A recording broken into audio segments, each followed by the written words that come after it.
All right, guys, we're going to be talking about how to switch from 3-1 to 4 in line while you're inside the game. 4 in line is a very simple formation, okay? 4 in line is basically, I'm going to play this video a second and then I'm going to stop it and explain what 4 in line is. So just hold tight a second. Okay. 1 second. Let me get it at the right spot. Again, we're talking about a 4 in line system, switching from 3-1 to 4 in line. Okay. So a 3-1 system is what we typically play. That's when you basically have a diamond shape. So you have balance on all areas of the court. The fixo, ala, pivot. Right? A 4 in line system is something quite different. And Barcelona is in a 4 in line right now on the screen. Notice that they don't have a pivot. There's no pivot here. Do you see how the pivot, who is this guy, rotated down in an ala spot higher up the court? You have another ala here, higher up the court. This ala is connected with this player. This ala is connected with this player. These two players in the back, here and here, are connected. Notice how they are tight in the back. These players are wide high.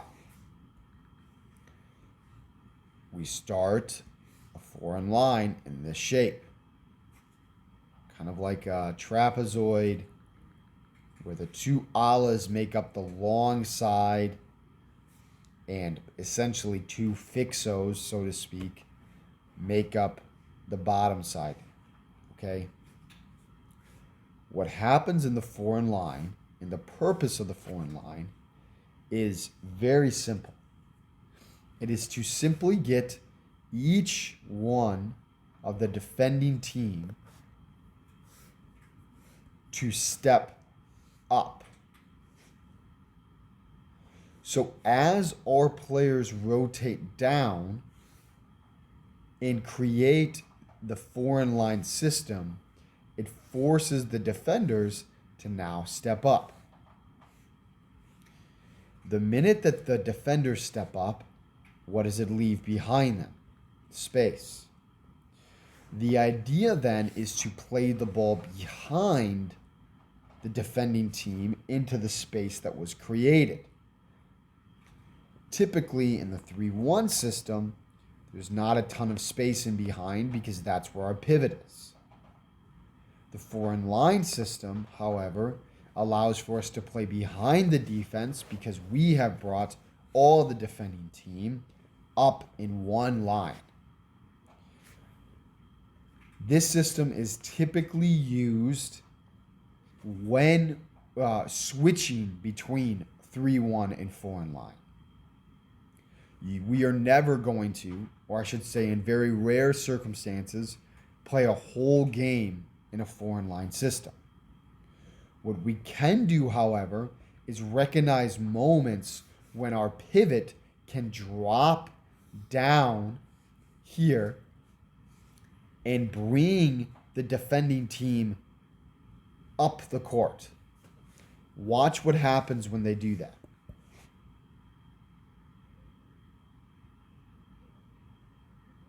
You see it? Watch again.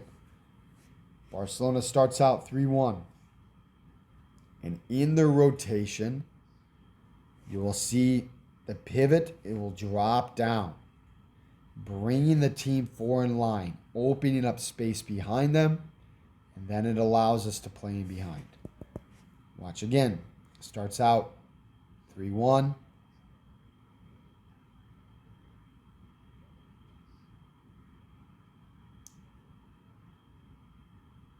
Then they rotate to a foreign line, remove the pivot, and we play in behind.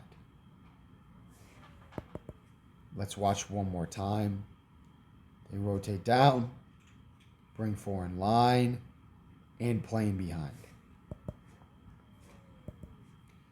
Okay, I'm going to stop it at one moment to explain what the right scenario that we're looking for.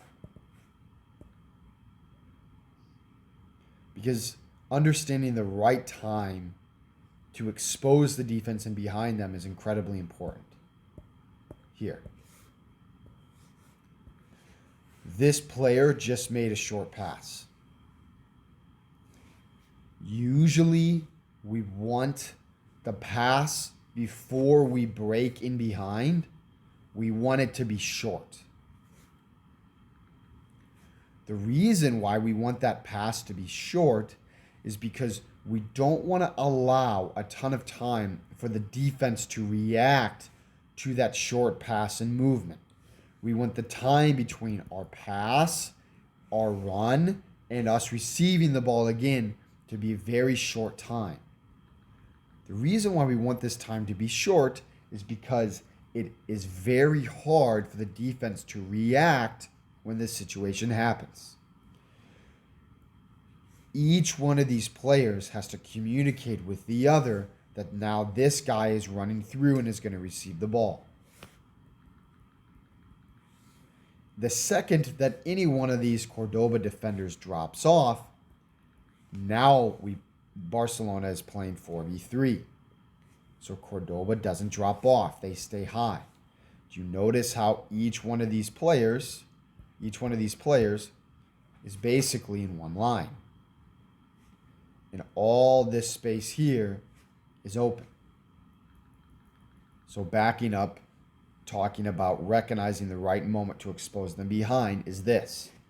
A short pass, recognizing that each one of the defenders is in one line, and then a very sharp diagonal run. Could be a straight run, but diagonal is better because it's easier to receive the ball at that angle.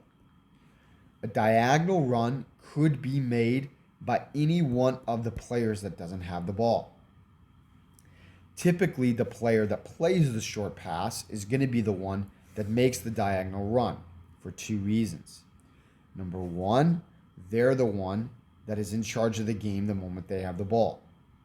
In making the short pass, potentially, they would be the first one to react to make that run and recognize that the other team is in one line. The other reason is that the player that has the ball most likely is going to be the one in which the defender is closest to them because that defender is accelerating the game. So usually the player that passes the ball will be the one that runs diagonally behind the line because, again, they recognize the moment quickest because they're in charge of the game with the ball, and their defender is going to be the closest to them, leaving enough room to run behind and creating a delay between them and the defender. However, it could be any one of the other players that doesn't have the ball. But you'd notice that this player running through is quite difficult. His defender is away from him. And this player running through would be difficult, slightly easier, but still difficult because there's still this space between him and his defender. If he runs through here, his defender could easily follow. But you notice the player that just played the ball is able to play the ball and quickly run at a diagonal. And we see what happens. A goal scoring opportunity. That's how we switch from 3-1 to 4 in line. So now let's talk about when the best opportunity is for the pivot to rotate down. This is simply an opinion. There is no rule about when a pivot should rotate down. This is my opinion.